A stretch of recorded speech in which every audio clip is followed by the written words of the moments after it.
Hey there. I did a survivor perks tier list a little bit ago, so it's like about time that I do a killer perks one. There's, I believe, 34.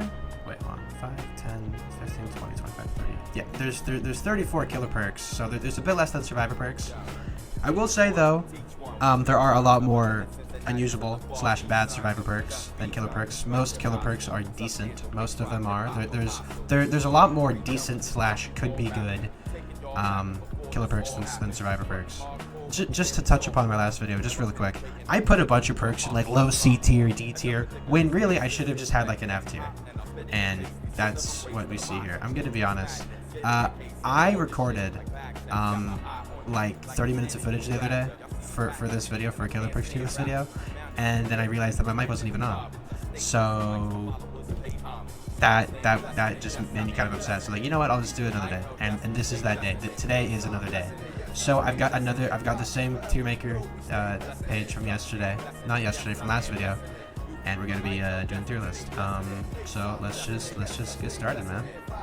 I'm gonna try to be a bit quicker because last video was like, you know, an hour 10 minutes for like 30 something perks, so it's like 2 minutes per perk, which is kind of a lot because each perk doesn't, like, for the most part, doesn't really need 2 minutes of time. Sometimes I do if it's anyways. I'm just gonna go. Again, we're doing this in alphabetical order, so you can just kind of, you know, skip to see which one's on screen, if, you know. Okay, let's go. Abyssal Covenant. Whenever any generator reaches half completion, there is a 50% chance it will corrupt, causing it to explode, trigger a loud sound notification, and removing 5 charges per survivor working on the generator. It's fine. This perk is like whatever. It is like completely and totally mid. There are other better gen perks in this game, like Blood Between Worlds, like Piercing Reverie, even King Scourge. I think, although King Scourge you can play around, Abyssal Covenant is probably, like, it's just, this perk is just really mid. You know what, I'm gonna take a second and like organize it real quick, hold up. Alright, also real quick, last time I did this, oops, my bad. Just sorry about it. Last time I did this, I didn't have an F tier, but now I'm gonna have an F tier this time because there are gonna be a couple perks, like All Seeing Eye, that have no use case and they're garbage and you should never even consider them ever. So let's just go. Abyssal Covenant. Whenever this generator reaches 50% progress, I think I already talked about this. It's fine. Whenever, in case I didn't, whenever a generator reaches 50% progression, there is a 50% chance it will explode automatically. You don't even need to fail a skill check. And it removes 5 charges per survivor, which is actually quite a lot if there's 2. It's pretty big actually. This effect can only trigger once per generator and 4 times per match. It's a good perk, but like in a vacuum, it's fine. It's mid. Like, it's fine. It's not bad. It's not good though. There's better gen perks. That's just kind of it. There's just better gen perks. So in C tier it goes. It's fine. There's better gen perks. Even Scourge. I don't think Scourge is that good, but Scourge is definitely better than Abyssal Covenant, in my humble opinion. All Seeing Eye. Now, hear me out. What if 2 survivors were on a generator for 5 seconds, and it triggered a loud noise notification, and the generator glowed for 3 seconds through walls? What? Blood Between. This perk doesn't do anything. It doesn't regress generators. It doesn't reveal the aura of the survivors. This perk doesn't do diddly squat. This perk sucks. Even if this perk didn't have the cooldown, it would still suck. Like, it's just bad. This perk just is not good. Never use this perk. It's just bad. It's just a bad perk. Blood Between Worlds. Whenever a survivor loses a health state by any means, which is gonna happen pretty often, the 2 generators with the most progress regress at 175% of their normal regression speed for 16 seconds. Additionally, if a survivor is working on a generator affected by Blood Between Worlds, they suffer an 8% repair speed slowdown. Negative bonus. Whatever. It's pretty good. This is one of those perks, kind of like Containment, like Scourge, I guess, next in line, where you can just kind of throw it in wherever and it'll be good. It is a very good perk. The regression speed, it like more than halves your progression speed on a generator for 16 seconds, and it does that to to the 2 generators with the most progression for 16 seconds with a 45-second cooldown. It just wastes so much time. Like, survivors just have to stick through this freaking slog. It's good. It's a very annoying perk for survivors to deal with, which is really interesting because there's like never any interaction between the survivors and the killer with Blood Between Worlds. And there's not really any counterplay either because people are going to get hit through the game. You can like loop better. You can, you can try to avoid it, but as long as the killer is competent, survivors will be getting hit. So Blood Between Worlds will be, it's great. This is a very good, very healthy perk. Maybe you could use like a little nerf. Maybe you could have like a minute cooldown instead, or it could be 12 seconds. Like sure, but it'd still be good even then. This is just a very neutral, very good perk. I'm gonna put it in like low A for now. This perk pairs exceptionally well with Piercing Reverie. Both of these together on it, like, I don't think this is a thing, but these 3, Piercing Rev, Blood Between Worlds, and Containment, these are like the big 3. These 3 perks are fantastic on every killer besides maybe Veil because she doesn't mind you, because she can just kill you through walls. So maybe on Veil, maybe you want to use next in line instead. But anyways. I forgot where Piercing Rev goes. Shit. Well, it doesn't matter. Blood Between Worlds is a good perk. This is a very, very good perk, and you will get value with it every game, multiple times. Brutal Strength. This is a very simple perk. It allows you to kick generators and pallets 40% faster. The generator part doesn't really matter unless you're kicking a generator and then going into chase. But like, why would you do that? It lets you kick pallets faster. So, like, if you're in chase and you correctly predict that a survivor is going to put down a pallet, you just have more distance onto them. You can catch up faster. This perk is particularly good when you pair it with Abyss Walker, because Abyss Walker can use its Q to slow down the survivor that just put down the pallet, and then with Brutal Strength you can just get there faster and then get a free hit on them as long as there's not like a window or something like right nearby. It's pretty good. It's a good perk. On some characters it doesn't make much sense because like Myers are just not going to catch up anyways, and Jeff, you can, like, it's character dependent because some characters don't really care about that. But it's good. It's a very neutral perk, although there's better neutral perks, I would say. It's really exceptional on Abyss Walker, but it's kind of fine for like everybody else. So I'll put it also in C tier. Like, it's fine. I'll actually put it above C tier if you're using an Abyss Walker, but whatever. It's fine. It's fine. It's mid. Perfect. No, it's not called Perfect Combo. It's called Combo Streak. Landing a basic attack gives you a 5% speed boost for 13 seconds. If you do land another basic attack during this 13-second duration, you gain an additional speed boost stack, and you refresh the duration of Combo Streak. It's fine. This is another mid perk, probably a bit better than mid. I don't like, probably B tier, I suppose. It's fine. A lot of people say this is like one of the best perks in the game. I don't really see it. I think that Play With Your Food is probably a lot better than Combo Streak. 5, because like lots of the time, this 5, or if you get 2 hits, 10% speed bonus is just going to be used carrying a survivor to the hook. Very rarely will you be in a position where you will get value out of your 10 to 15% speed boost to chase a survivor down. That's just not going to happen very much. Especially with like no pain no gain gun builds going around, Paradaggers, Adrenaline, like it's just not going to matter very much. You're not going to get enough value to make this worth playing over other better perks. This is a speed perk for killers, which is a rarity. There are only a there's only a few of those. Namely, I guess, Play With Your Food. That's kind of it. That's like the only speed perk. Besides, I guess, Murder's Acrobatics, but that's like, no, not really. Oh, well, I mean, there's also off-screen scare, but that's while you're not in chase, so. It's really hard to get good value out of this, but like 15% speed boost for 13 seconds, 20%, that's nuts. It's very situational. It's probably situational enough to where it's not worth running every game, but it's good. It's better than mid. It can potentially be like pretty cracked. It can be pretty OP.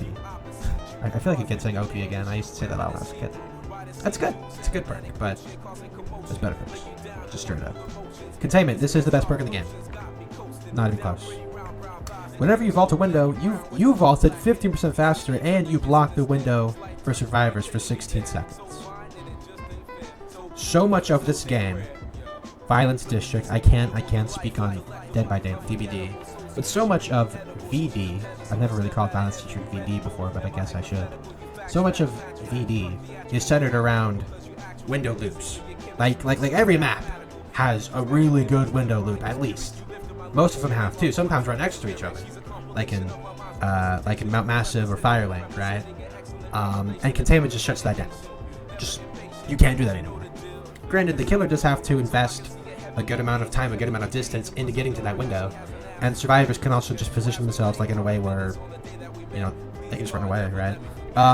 Also, Containment, it says it blocks it for 16 seconds, but Containment can only be applied to one window at a time. So like that one Firelink, let's see if I can spawn in real quick so I can show you. Okay, well, for some reason it's not letting me get the map that I want, probably because, you know, I'm the only person in the server, but this right here is a very good loop. It's just like a one window, one pattern loop right here for survivors, but Containment just blocks it. So they're forced to either run away, which usually you can get a hit right here, or they're basically forced to drop the pallet, and this is one of the best pallets in the entire game, and you're basically forcing it for the most part. It's really good. Now, right over here, in the same map, same area, there's this 2-window section. So I use Containment here, survivor goes that way, I try to use Containment again, and this one goes away. So in other looping spots that have 2 windows, which are also pretty common, Containment's not going to be so good, but it's very polarizing in certain loops. This is like another kind of loop, same map right here, where Containment would kind of suck, because there's just another window right there that a survivor can just play towards. And there's also a pallet here, and there's a pallet over there, so like, it's just not going to matter very much. By much, I mean like at all. This is where another perk, Touch of Death, which I will talk about, which in my opinion is pretty underrated, might be better if you can get it set up, right? Oops. Yeah, so make no mistake, Containment is the best killer perk in the entire game. It's really not close. It just invalidates what survivors want to do, and it just lets the killer waste less time chasing down survivors. In many cases, it turns a chase into a non-chase, particularly with one-shot killers like Jacket, right? It's a fantastic perk, and really every killer can make fantastic use of it besides Veil, because she doesn't need it because she can kill you through walls. It is the S tier perk. It might be alone in S tier, honestly. Okay, anyways, enough about Containment. I've already spent enough time on Containment. Corrupted Path. Hitting a survivor will make them release a corrupted trail for 30 seconds. That also slows any survivor that touches it by 5%. If you really want to finish off a survivor, Corrupted Path is a good perk. Is a good perk to do that.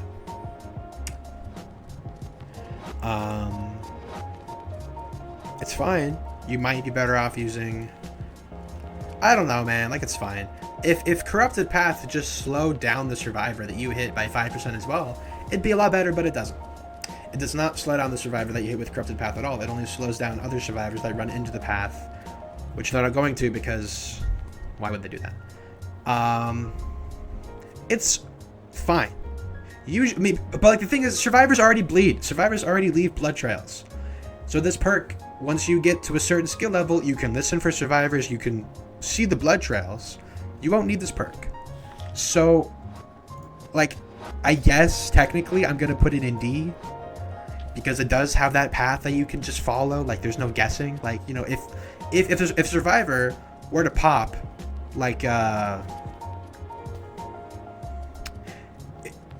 do I say this? If a survivor were to pop a exhaust perk, like, why am I stuttering?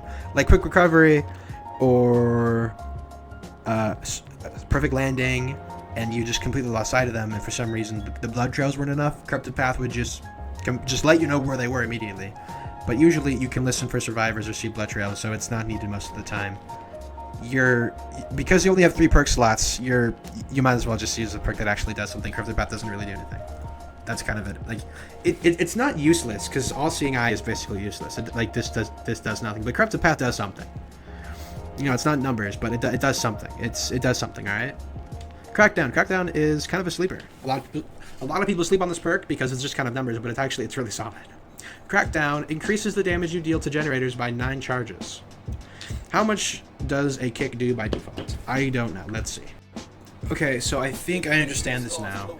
From what I just read, apparently kicking a generator doesn't actually damage it, it just begins regression. I did not know that. So I'm guessing that a charge is like when you do a great skill check, that's one charge, I believe, right? Because I think it's the same terminology for ambitious medic. So it does a pretty big chunk of a generator. What, that's like 30% of a generator immediately plus regression with Crackdown. Crackdown is, in certain scenarios, the absolute most, like, let's just say you're on a map like the Lobos, right? And the survivors put themselves into a really bad 3-gen. Like the last 3 generators, like they're on the floor, they're all right next to each other, like it's just like unwinnable for the survivors. With Crackdown, you can just rotate between the generators and kick them.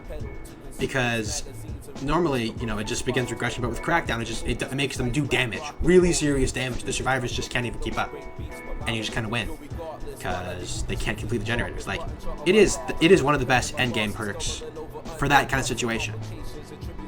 It's situational, yes, but you're always going to be kicking generators. That's the thing. That's the thing you're going to do multiple times every game. So Crackdown is always something you're going to want to have. So it's situational, but when it's good. Oops. I got it from Google Gemini AI, okay? But when it's good, it's really good. So high B, low A is where I believe Crackdown should be. It's not A tier. It's a solid B. I've gotten fantastic use out of Crackdown over the years. It's a very good perk. It's a very solid perk. Deep Wound. With Deep Wound, 3 spikes at random on the map become curse spikes. And when a survivor is unspiked from a curse spike, they gain anti-heal for 40 seconds. I believe it used to be 60 seconds, didn't it? Or am I tripping? Am I tripping, man? Man, I'm tripping, man. I must be tripping. No, I'm not. So, 3 spikes on the map now get anti-heal, which is really good. Lots of the time, well, I mean, I recommend, most people would recommend that you pair Deep Wound with this other perk Trade-Off. It says at the start of the game, 2 random spikes are transformed into curse spikes. This does not stack with Deep Wound. There will always be 3 spikes that are curse spikes, never more, never less. Whenever a survivor... okay, so with Trade-Off, whenever a survivor is unspiked from a normal spike, that spike turns into a cursed spike. So you have more anti-heal spikes as the game progresses if you spike survivors onto non-cursed spikes. Additionally, whenever you spike a survivor onto a cursed spike, the aura of the generator with the highest progression is revealed for 12 seconds. Which is pretty cool, especially if you're playing a character that can get around, like Jason, or you're pairing this with something like Veil and Next in Line. You can get some pretty big value off of this, because with Trade-Off, you can just have a bunch of curse spikes from the map instead of just 3, which all apply anti-heal, and then you also know where to go to keep pressuring other survivors. You know, you can keep the generator in, maybe there's like just survivors there that you can chase and then get them on the curse spikes, and you don't really have to worry about survivors saving the survivor that you just put on a curse spike, because they can't even heal him for 40 seconds anyways. So you have time to just kind of fool around and spike the survivor that you're chasing now. So it's good. Trade-Off and Deep Wound are pretty good together, but not so good that they don't feel balanced. I think that these two are some of the best designed perks in the game, and they feel good. They feel good to play, and they don't feel the worst to play against. And also, if you're using both of these perks, then you only have 1 perk slot left. So there's nothing too crazy that you can have on the 3rd perk. What, containment next in line? Like come on. Nothing crazy, right? Good. I might as well just put both of these on the board now. Deep Wound is like B tier. Deep Wound is B tier. If you're using Deep Wound with Trade-Off is also important enough to where I'd say it's B tier as well. But Trade-Off on its own is not very good, because the only thing Trade-Off does is lets you see the aura of generators that have high progression. What if you could use Piercing Reverie, which stops generators for 16 seconds as well as doing that? So, Deep Wound on its own is B tier. Trade-Off on its own is it F tier on its own? That feels bad. It's like F tier. It's like F tier with an asterisk. I'll put it in D tier. I'll put it in D tier. But with Deep Wound, it's really good. It's great with Deep Wound, but on its own, it's not very good. That's fair. All right. Desire for the Living. This is a very unique perk. Whenever a survivor sees your aura, you see theirs. Additionally, whenever you gain a speed boost, your aura is revealed to the nearest survivor for 3 seconds. This perk has a cooldown of 20 seconds. So most of the value you're getting from this perk is this first line of text. Whenever a survivor sees your aura, you see theirs. So perks like Last Stand, Hearing Aid, and the other one, Hearing Aid, Visual Learner. There are these like really fringe survivor perks that let you see the killer's aura from like very far away, which is great. The killer can capitalize on that by seeing where survivors are, which survivors see with the killers, which is pretty sick. It does mean that if you use Desire for the Living with a perk like Next in Line, the survivor knows, well, the survivor can see you, which doesn't really matter because you just spike a survivor. I don't know. It's pretty niche. People have tried to make this perk work with Veil and Off-Screen Scare, because Off-Screen Scare, while you're not in chase, gives you a 10% speed boost. So if you're not in chase and you have a speed boost, and then you get close enough to a survivor where the speed boost deactivates and then go far away again, then you can hit a survivor through a wall, and like it's really niche and saucy. The worst thing about this perk is that whenever you spike a survivor, you gain a 10% speed boost. So your aura will be revealed to that survivor that's on the spike more often than not, which really sucks. So you can forget, like, literally 90% of your aura reveals will be onto a survivor you just spiked with this perk. There really is like no other way to gain speed boost in this game easily, other than Off-Screen Scare and I guess Play with Your Food. Like, also Stage Fright. I think Stage Fright is intended to be used with Desire for the Living, but both of these perks depend on survivors using aura reveal perks, which they won't oftentimes. Because the only way for a survivor to see your aura is if they use an aura perk. There is no way to make them see your aura. You cannot force a survivor to see your aura unless you give yourself a speed boost, but that's just like too niche. Like, you're just dedicating 2 perk slots to that. It just feels bad. It just all feels bad. With Veil, maybe, but with any other killer, you might as well just play just Next in Line, or maybe a worse aura perk like echolocation or hand senses. It's too niche and it doesn't do enough. It can do things no other perk can do, but it's not worth it. It's not worth it. So D tier. It's just not worth it. It's just not worth, like, under the right, like, with Veil in particular, it's fine. Any aura reveal on Veil is really good, but there's just so much. There's just so much setup, it's just not worth it. So D tier, it's D tier. It's fine, okay? With low C, okay, whatever. Echolocation. After kicking a generator, reveal the aura of any survivors within 100 steps for 5 seconds. This is a good perk. Funnily enough, it doesn't pair too well with Veil because there's not enough time after you kick a generator to actually get like a charged spear and throw it. Like, the survivors get unrevealed too quickly where you just don't know where they are when you're ready to throw the charged spear. But it's fun though, it's good. It's great if you're at that stage in the game where, you know, a survivor like hears the heartbeat and then they start to hide, you know, and they just hide like right in a corner. Echolocation will reveal that, which is pretty sick. It's kind of like the opposite. It's like the negative of Next in Line. Echolocation shows survivors near you that you just missed, while Next in Line shows survivors that are very far away. So, in my opinion, and most people's opinions, Next in Line is better, but Echolocation is not bad either. They're both good perks, and they both accomplish, you know, they both reveal auras. I'd say this is a B tier perk, probably like about right here. It's good. I think it's pretty underrated. This perk used to be really good because it used to have like a much bigger radius. It's got nerfed a lot. I think it used to be like 140, 160. It was kind of nuts how much value you get out of echolocation. But it's still good even now. But there's just better aura reveal perks. Echo of the Void's really bad. Whenever a survivor within 150 studs looks at you for 0.9 seconds, play a sound cue, reveal their aura to you for 4 seconds, and make their view monochrome. This cannot trigger on a spike survivor or a down survivor after 30 seconds, and it has a cooldown of 40 seconds. This perk is a Void, excuse me. This perk is a Veil perk, and even on Veil it's not very good because there's better perks to use with Veil, like Next in Line, or even like Enhanced Senses. Even the Desire for the Living Off-Screen Scare thing I just talked about is better than Echo of the Void. This perk is meant to be on Veil, and on Veil it's like fine, I guess. But on every other killer, this perk sucks. On every other killer, this is an F tier perk. On Veil, it's like fine because any aura reveal on Veil is good. This perk it's just not good. It's just not very good. There's just like, even if this was the only aura reveal perk in the game, it would still suck. But there's just better options on top of that, which makes it F tier. It's bad. Enhanced Senses. Whenever a survivor fast or medium vaults or drops the pallet, reveal their aura to you for 6 seconds. This is very good on Veil. And that's kind of it, because you already get a noise notification when a survivor fast or medium vaults. And pallets make a noise when they're dropped. So you already know where they are, you just can't see them through walls. But with Enhanced Senses, you can see them through walls, which only really matters on Veil because, you know, it's Veil. So on Veil, it's good.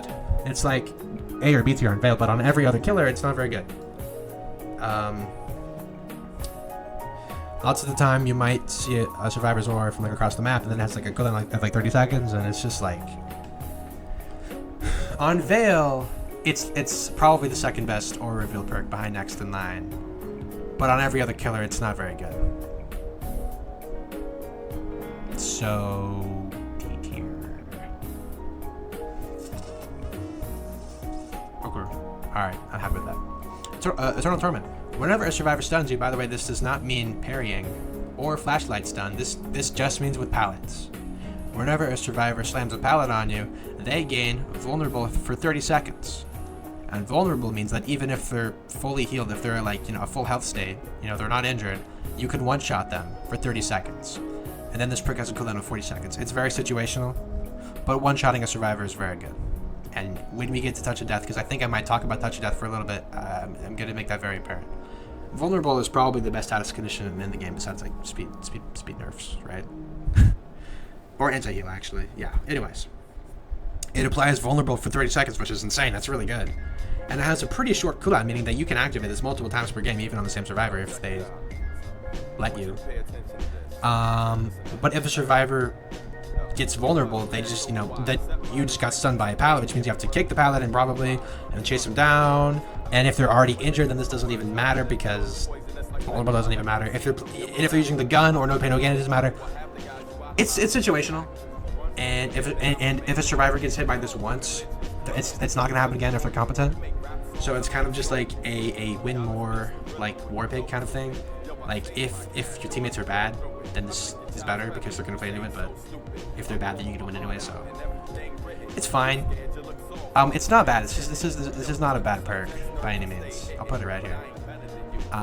It's just really situational. A lot of games this won't come out. You kind of have to play into this as well. It's fine. It's a fine perk. Excitement. This perk is not very good. Whenever you carry a survivor, you carry them 20% faster. Or sorry, I shouldn't say that.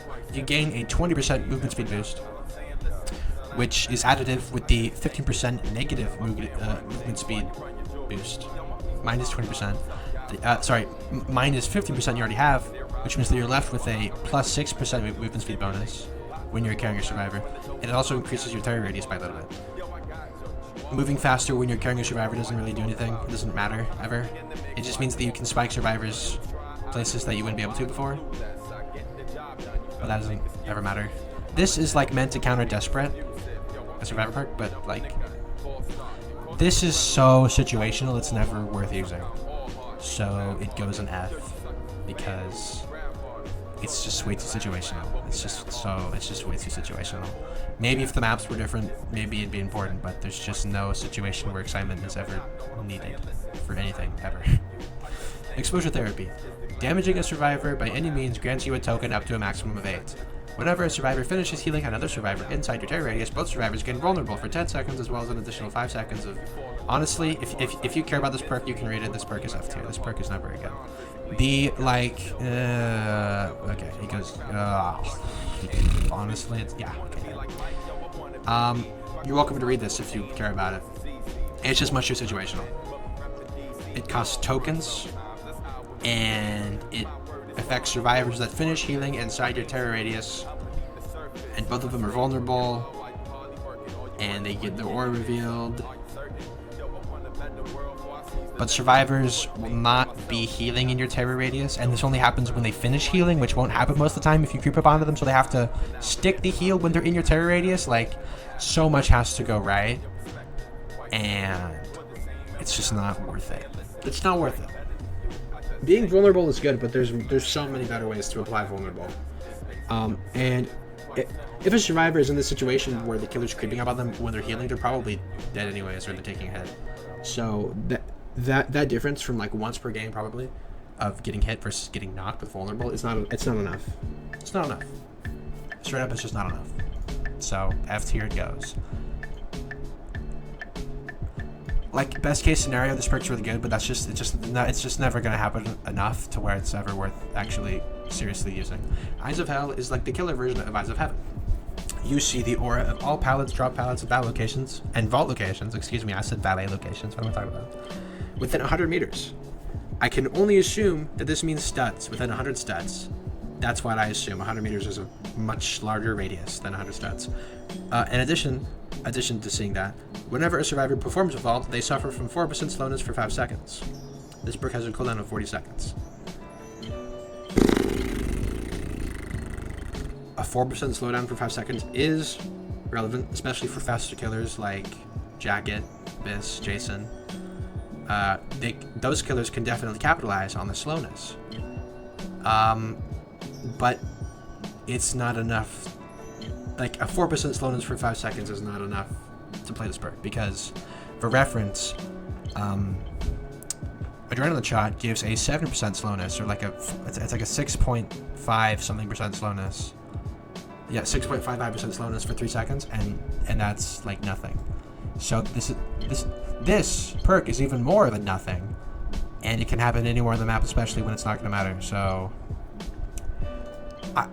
it's not like it's probably the best F tier perk on this list right now. I don't know if it's good enough to be D tier. So it's the same thing with Eyes of Heaven. If you already know the layout of the map, then maybe you should use it a lot so you can just get more familiar with the map if you're playing killer. But if you already know the layout of the map, this perk just does like bad slowness. Like, it's just there's actually just a perk that kind of outclasses this one, Sustenance, and we'll get to that in a minute. I guess it's outclassed. I guess that's kind of my opinion. It's a good perk if you want to learn the maps, but after that, it's outclassed. Foundation Staff is another sleeper. It's another sleeper perk. Sleeper pick, whatever. Whenever a survivor unspikes another survivor or themselves, they gain a 40% reduction healing speed for 45 seconds. The unspiked survivor also suffers. The unspiked survivor also suffers a 15% repair speed penalty until they're healed. So this means that if, you go to unspike your buddy and then you start to heal them, they have a 40% healing speed nerf for 45 seconds. Healing already takes, I think, 24 seconds, or it's like 20 seconds, 24 seconds. So that 40%, it's like 8 seconds, 10 seconds. It's a very long time. Long enough for the killer to come and capitalize, to come and get you or get your buddy. By the way, if you get spiked with Foundation Staff, pulled off the hook, rehooked again before you get healed, the stacks. This 15% repair speed penalty, this stacks. It can become 30 if you don't get healed. Which happened to me once, and it just felt so bad. Foundation Staff is a win more perk. But again, it's also situational, because like, what if, no pain, no gain? What if, it just takes you, like, what if a survivor gets unspiked and then you're busy doing something, like you're dealing with 2 other survivors, like, and then they just get the heal anyways. It just causes them to, it's good. This perk will always be good, assuming you can spike survivors and you have the means to capitalize on that. It's no less than B tier. It's potentially A tier, not on the level of Blow 2 Worlds and Piercing Rev, but it's good. It's a very strong perk. I'm sorry, I don't have very much experience with this perk, I'm gonna be honest. Because most of the time, kind of like with Blood Between Worlds, you're not gonna like feel this as a killer. The survivors are gonna feel this, especially the one that the healing bonus is on and the repair speed penalty is on. But like as a killer, you're not gonna feel this very much. So, but it's good. It's very good nerfs to survivors. You just make survivors a whole lot weaker with this, and it's not very situational at all, because you're gonna be spiking survivors every game. So it's pretty brutal, and it's only 1 perk. So it's probably, to be honest, better than Deep Wound and Trade Off, because that's 2 perks, right? Foundation Staff is one perk and it does a pretty similar thing. So, Hard Swing, okay, enough. Enough with Foundation Staff. Hard Swing. Your swings, wind survivors for 30 seconds. Hard Swing. Applies the wind and status effect to survivors after getting hit by a basic attack for 30 seconds. There's a perk that I think directly competes with and outclasses this perk. Terror Spread. Each time survivors complete repairing a generator, they will suffer from winded, and the killer gets undetectable for 40 seconds. Hard Swing only happens after the survivor gets hit. Which, a lot of the time, survivors will use their exhaust perk before they even get hit. Like with, there's only 4, right? There's only 3 of them are even worth using, right? So, Heads Up will activate before this hits. Lots of the time, Quick Recovery will activate before this hits. And some of the time, Perfect Landing will activate before you can even hit Hard Swing. So, but it's high value if they're not running something like Flow State or Time to Grow Up, because after that they don't have their exhaust perk to rely on, right? It's pretty good, but I do think it's outclassed by Terror Spread.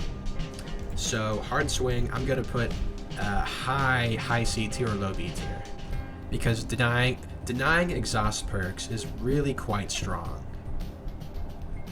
But a lot of the time it's not gonna matter. And it's also outclassed, so I want to put it in B. But I feel like I'm gonna have a lot of B and C tier perks, so I'm just gonna put it at top of C for now. Okay, top of C. All right, cool. I'm happy with that. King Scourge. Oh boy, that's a lot of text. Once per generator. Once a generator reaches 90% progress, their aura is revealed, and they play a loud sound notification. Survivors repairing that generator receive 15 special skill checks. Generator repair progress is paused until all skill checks are hit. If a skill check is failed, survivors become vulnerable and have a 10% decreased repair speed for 15 seconds. The generator loses 15 charges and begins to regress at double the normal rate. So once per generator, survivors have to hit this 15 skill check onslaught, and if they do, then they can finish the generator. But if they don't, and the generator gets de-progressed 30%, it's actually more like 40%. It feels like it's almost half. And then if they walk away because the killer's coming, then the generator starts progressing 2 times as fast. It feels pretty bad. But if the survivor's good at hitting skill checks, then this should matter. And a lot of the time, King Scourge will activate, but the survivor will just stick it anyway. So then, they only have to spend an additional 20-25 seconds on the generator. So it's good, but it can be played around. So it's not even situational. It just depends. So it depends. If the survivors are bad, but why would I say a perk is good if the survivors are bad? It's fine. It does force survivors into that state where once they're doing this 15 skill check gauntlet, they can't leave the generator, because if they leave the generator, they'll activate Scourge and they'll become vulnerable and lose 15 charges. And if they stick it, then you can just hit them. So that's a lot of the value that I see killers getting from Scourge, and that I've experienced myself, is that you can't leave it, because then you'll get vulnerable and the generator will get a whole bunch of degression, and you can't stick it because you'll get hit. So it forces survivors into a worse and worser. There's a better, damn you do, damn you don't, whatever. What you know what I mean? It's just all bad. So Sook Swang, if you're familiar, it just forces survivors into a bad spot. So B tier for that alone. But do not depend on survivors getting Scourged. Do not depend on survivors blowing themselves up, because it's not gonna happen very much against good survivors like me. Murderous Acrobatics. Once every 60 seconds while you're in a chase, you vault windows 30% faster.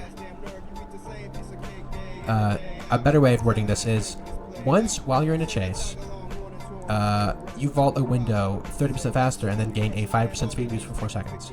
This perk has a cooldown of 60 seconds. This is just one window, and then it goes on cooldown for a minute. I don't have much experience with this perk. I tried it with Cure, it was like containment and murderous acrobatics and something else. It's not, it's like fine.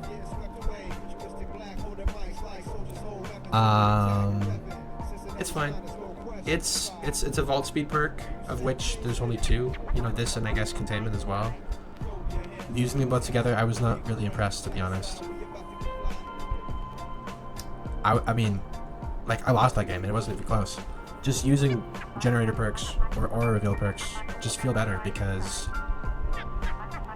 if you're in this situation anyways, where you want to vault faster, you might as well punish survivors for vaulting with Touch of Death, or you might as well not let them vault at all with containment. You're just kind of...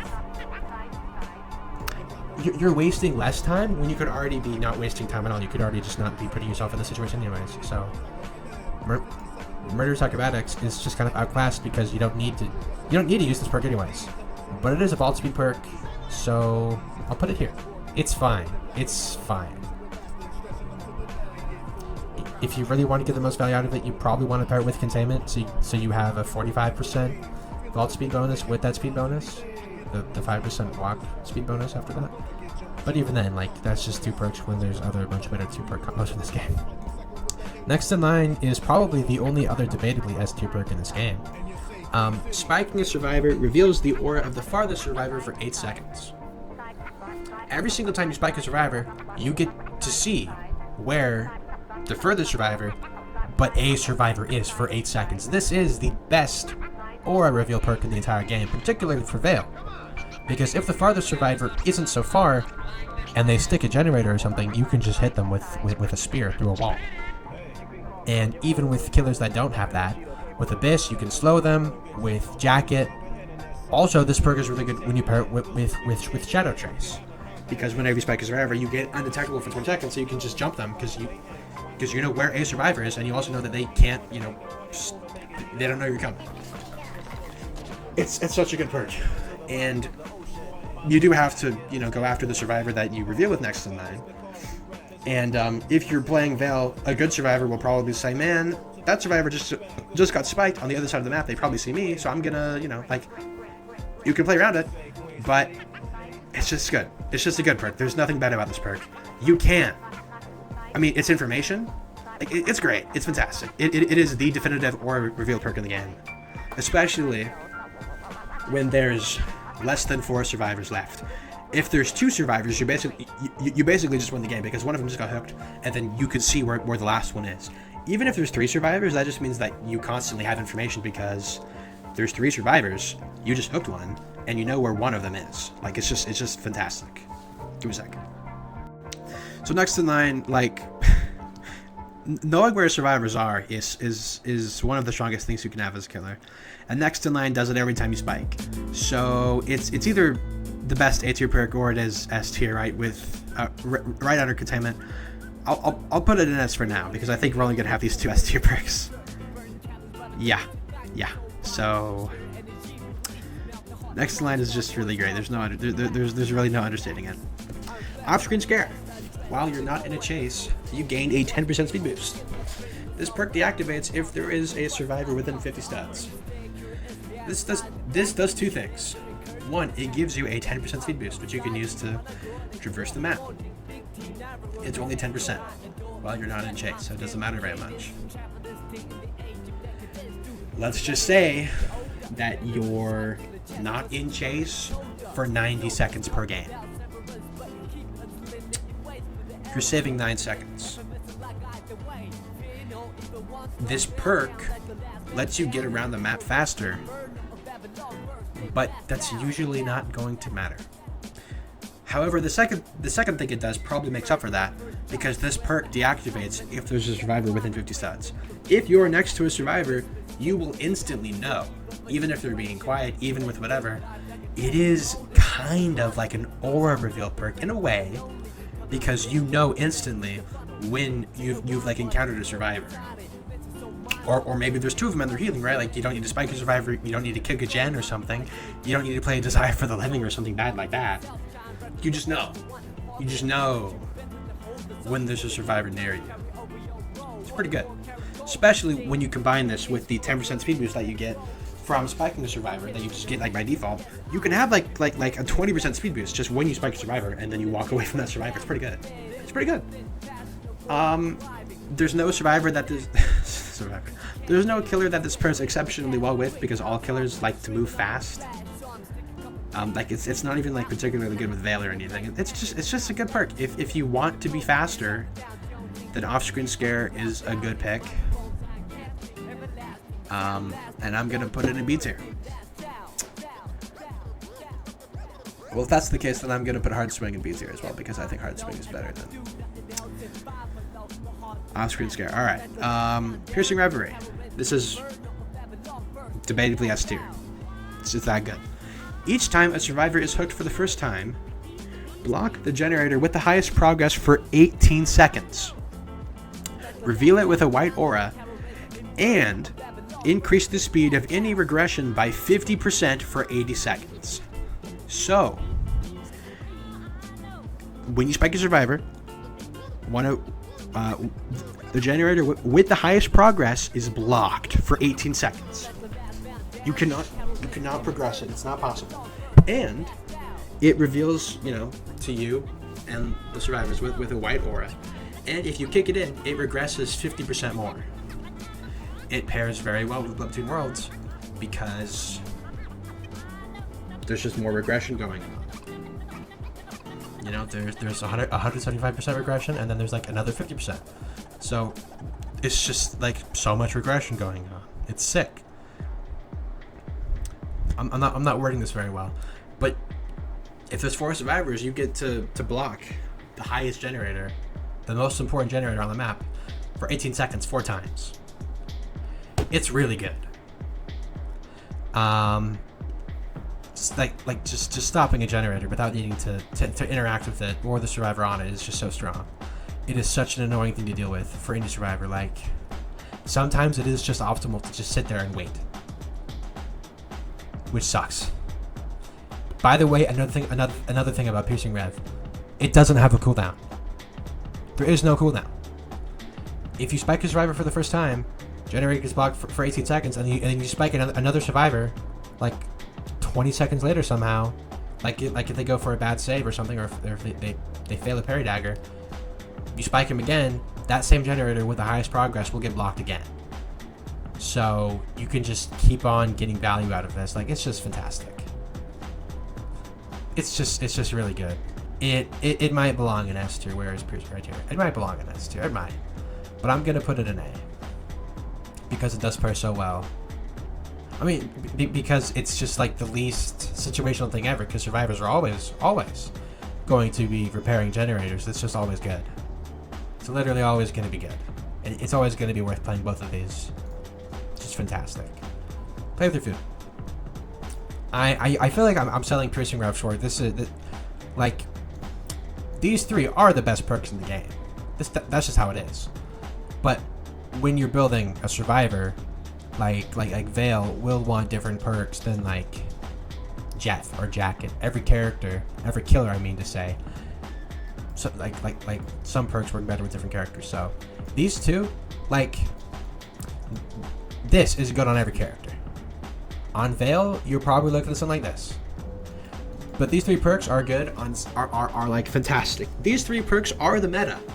These 3 perks are literally the meta on every character but Veil. You can run this build on 7 out of the 8 killers, and you will win. You will win. It's not going to be close. It's going to be easy. It's going to be easy peasy lemon squeezy every game. They're that good. They really are just that good. Play with your food. Whenever a survivor escapes chase, gain 1 token up to a maximum of 3. Each token gives you a permanent 4% speed boost. However, performing a basic attack or a special attack that can damage survivors removes a token. This perk is intended to be used with Jason. However, I have achieved success with this perk with Jacket and Hidden.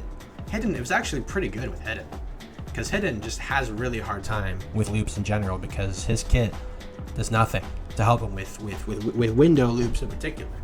With hidden, you are completely forced to run containment, because if not, window loops just destroy you, and you could spend an entire game on window loop, and like it just sucks. But with Play Through Food, you can get an 8 or even a 12% permanent movement speed boost, and it's just easy peasy. This perk is very much intended to be played with Michael, because Michael is just slow. But you can get good use out of it on other killers as well. So, like, I would say try it. This perk, it might be a sleeper. I don't see this perk being talked about at all, besides on Michael, where a lot of people say that it's like a must use, which maybe it is. I don't play Michael very much, so I can't really comment on that. It's good. It's a good perk. It is one of the only, I guess technically 3 perks, killer perks that can give you a speed boost, and it does it very well, and it's permanent. It's while you're in chase. It's while you're just moving around. It's good. It's a good perk. You do have to play into it. It's kind of annoying at times, which is why it's intended to be used with Michael, because Michael is silent for the entire game, unless you choose not to be.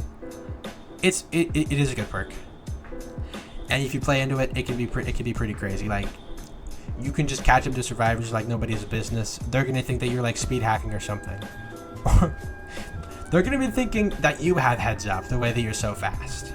Really, it's good. It might even be B tier good, honestly. Is it better than? Yeah, I do think. I think it's right here personally. Probably a bit higher than a lot of other people would put it, but I do think it's that good. I do think it's that good, because just like pulling up to a survivor with a 12% speed boost, there's no other perk that can give you that amount of pressure. Not at all. Even 8% is like just so massive, but it can get up to 12, which is insane. Okay, Predator. This perk is only worth using on Veil. It's like fine. Whenever a survivor escapes chase, their aura will be revealed to you for 4 seconds, and this perk has a cooldown of 30 seconds. With Veil, you know, a survivor escapes chase, then you can hit him through a wall. Like, it's good. It's good on Veil. It is probably the second best aura reveal perk besides Next in Line. You know, second to Next in Line on Veil.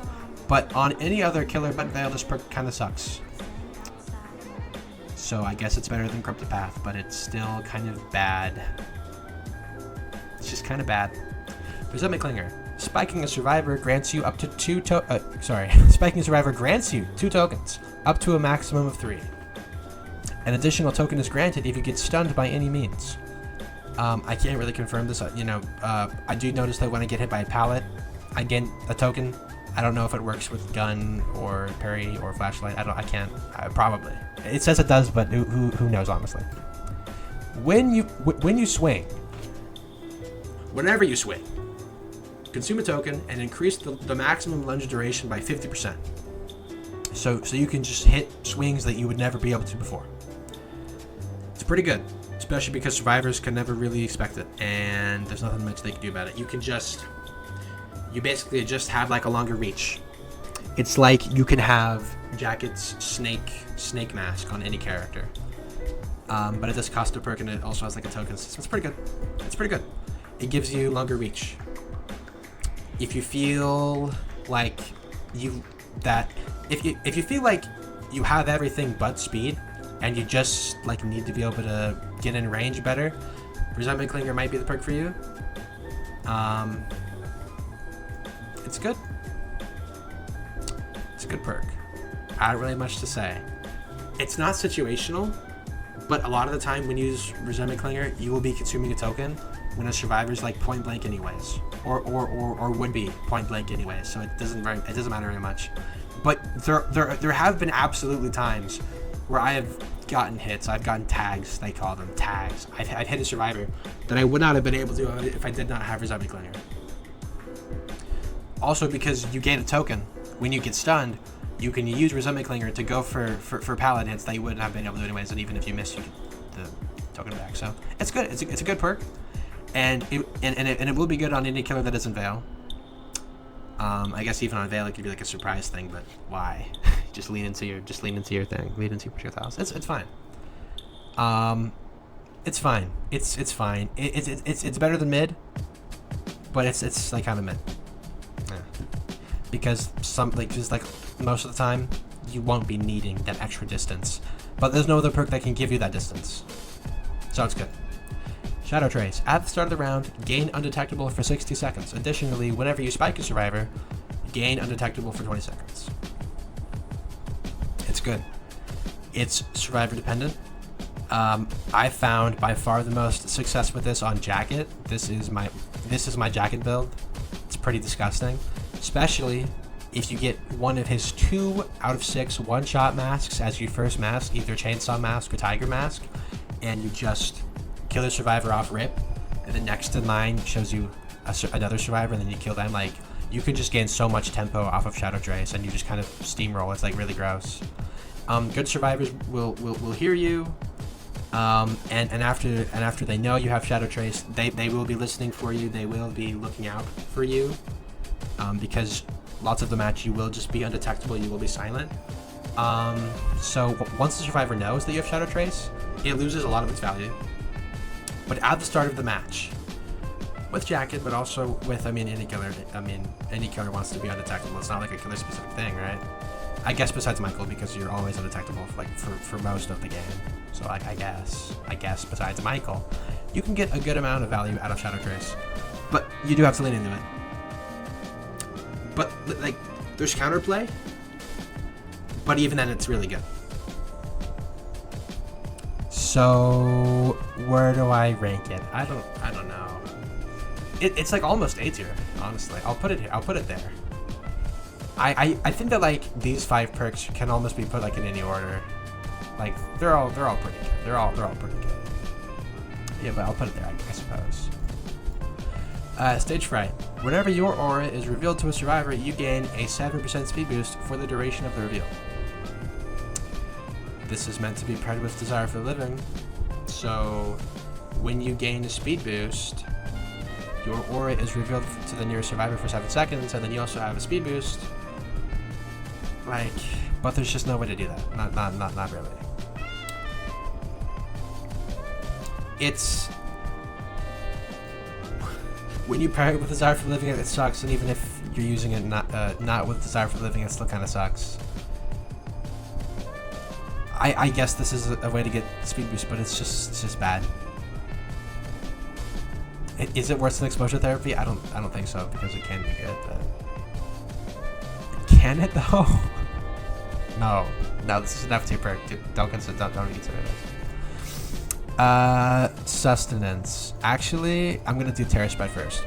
Each time survivors complete repairing a generator. Wait, I already talked about it, didn't I? Nope. Each time survivors complete repairing a generator, they suffer from winded for 40 seconds, and they also make the killer undetectable for 40 seconds. Making survivors winded for just completing their objective is really strong for 40 seconds. It's really fantastic. It also makes the killer undetectable. Which, if they see that they get winded on the corner of the screen, they're gonna know, okay, well, I guess the killer's undetectable as well. So, it's different because the survivors will be ready for it, and they'll also know when the killer becomes not undetectable anymore, because they will get unwinded, right? So it's a lot easier to play around, I'd say, than Shadow Trace in terms of the undetectability, but like the winded is where you're getting most of the value out of this perk, because completely denying all survivors their winded perks for 40 seconds is really quite strong. So I'm gonna put it right here. Yes, it is a good perk, and it will pair well with any character. Any killer, I keep saying character. It will pair well with any killer. It is, however, a lot weaker if survivors do happen to complete generators, like one after the other. Like if a survivor like completes a generator and then 10 seconds later another one pops, because then you just instead of getting 80 seconds of undetectability and silenced, or it's not silence, winded, it's only 50 seconds. So survivors can play around it, I guess. Like what I'm trying to say is, a lot of the time you won't get maximum value out of this, and this is kind of how it works. This is kind of how it is. But you can really put this with any build, and you'll get good value, because being undetectable and making survivors automatically winded is just really strong. That's just always going to be good no matter what you're doing. So I'm going to put it in A tier. No. Am I? I'm gonna put these two in A tier just for now. Just for now. What else do I have? These three. Sloppy mess. I did talk about sloppy mess. Guess I didn't. You leave bloody messes wherever you go. I don't even know. I don't know why I read that. Jeez. Whenever you land a basic attack on a survivor, they release blood pools 2 times as frequently and suffer a 35% slowdown to healing on that survivor. It's outclassed completely by what's this perk called? Foundation Staff, and the blood pools thing just doesn't matter at all. Survivors that hit with the basic attack, you can track them through walls for like 10 seconds or something. It's like a pretty good amount of time. But there's better perks for that. But I guess it's better than Shadow Trace. I mean, not Shadow Trace. It's better than Corrupted Path. So yeah. Okay. I'll save Touch of Death for last. Sustenance. Whenever you spike a survivor, you gain 1 token. I guess there isn't a maximum amount of tokens you can have because it doesn't say there is. It's probably 3. Let's just say it's 3. When you break a pallet, consume 1 token to inflict 10% slowness on all survivors within your terror radius for 6 seconds. That is pretty impactful. Because, you know, heads up gives you a 20% speed boost. So excuse me. Sustenance is a pretty impactful speed nerf. Speed slowness. Affected survivors also suffer from silenced for 35 seconds. Silenced, if you aren't familiar, I'm pretty sure this is the only way to apply silenced to survivors. Silenced means that survivors just can't use their perks. Any perks that they have do nothing. I believe, including something like No Pain No Gain. So it's just really good. Turning off all perks on a survivor near you is pretty freaking good. Like there's just no getting around it. When this perk works, it's really good. However, if a survivor begins to like, you know, walk direct, you know, just straight away from, like, I'm gonna compare this directly to that one perk that makes survivors exposed, vulnerable. After, like, okay, so here. Sustenance activates to survivors in your terror radius when you break a pallet.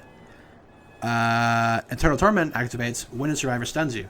This perk would be so much stronger if it activated when a survivor stuns you with a pallet. Because it just takes so much time to set this up, especially if you get stunned, that you're probably just not, like... If the survivor is still within your terror radius when you break this pallet, they get 10% slowness for 6 seconds, which isn't going to matter because they already have so much distance on you. But they are silenced. So you can chase them down and they can't use their perks for 35 seconds, which basically guarantees you a hit, or they're going to have to use a bunch of pallets and a bunch of resources. And so, like, if you will get this, I don't know why I just can't even speak right now. I'm so sorry. If you play into Sustenance, if you chase a survivor that's affected with the debuffs of Sustenance, you can get a bunch of value off of it. So most of the time, maybe even you'll probably get like a knock. You'll probably be able to spike them. But it's not worth it. Is it? I don't have much experience with Sustenance. So I'm gonna put it in C tier or low B, high C or low B. I'll put it right there. I don't know. I've only played with Sustenance like maybe a dozen games, and I only got to use it like once, and it didn't matter because they were one shot anyways. It just didn't matter. A lot of the time, this 10% slowness isn't impactful enough because they already have distance on you, and this silence might not matter anyways, but maybe it will. It really depends. It really depends. It is situational because there's so many pallets across the so many maps that are in this game. It's so situational. It's always good. When you can activate Sustenance, it's always good. But is it good enough to actually get value out of it? Some of the time, no. So I'm going to put it in C tier because it's good, but does it actually result in getting a hit sometimes? So, okay, Touch of Death. I think Touch of Death could be debatably A tier. Debatably. I'm going to put it on top of B. Okay. Vaulting a window applies Touch of Death to it. Touch of Death will be on a window until the survivor vaults through it. You can see Touch of Death windows with an aura through white. You vault affected windows 20% faster. You vault Touch of Death windows 20% faster, and you vaulting through Touch of Death windows does not remove Touch of Death. You can have up to 2 windows affected by Touch of Death at the same time. When a survivor vaults a Touch of Death window, they are exposed for 25 seconds, and their aura is revealed for 2 seconds, then that effect is removed from that window. So I kind of talked about this earlier when I was talking about containment. You can put Touch of Death on loops that are really annoying, and then if a survivor vaults through that, they're exposed, which means you can one-shot them, which is really good. It doesn't make them slower or anything, but in that 25 seconds, if you can hit them, they're instantly dead. That's just how it is. Granted, if you're far away and the survivor next to the Touch of Death window knows that you're far away, they can just they can just run through the Touch of Death window, or both of them, and then you won't get any value off of it because it's not worth trying to chase them, because chances are you won't be able to hit them. Like, it's very balanced, but the highs are very high because you can place them in places where survivors will basically be forced to fall through them, and you'll just get a lot of value off of it. So I'd say this is pretty fair. I have a lot of perks in B and C tier, which is kind of what I wanted to avoid, so I'll do this. I'll move them around a little bit. No, I'd say this is pretty fair. Is Terror Spread really A? Is Foundation Staff A tier? Yeah. Is Echolocation, are any of these perks A tier? I don't think so. Yeah. I'd say I'm pretty happy with this tier list. Just to reiterate, all the perks on F tier are not worth considering at all. Besides Eyes of Hell if you're a beginner, because you can see windows and palettes and stuff. D tier perks, all these perks are pretty bad. / are outclassed or too situational or something like that. C tier perks are like fine. Most of these perks are pretty like, you can use these perks on most any killer and you'll find value out of them. B tier perks are perks that you can use with like any killer and you'll get good value out of them. A tier perks are always good, and S tier perks are containment and next in line, which will always be good, and you'll always get that value out of them every single time. I'm pretty happy with that, yeah. That's my tier list for all 34 Violence District Survivor perks. So, yep. That's the video. So.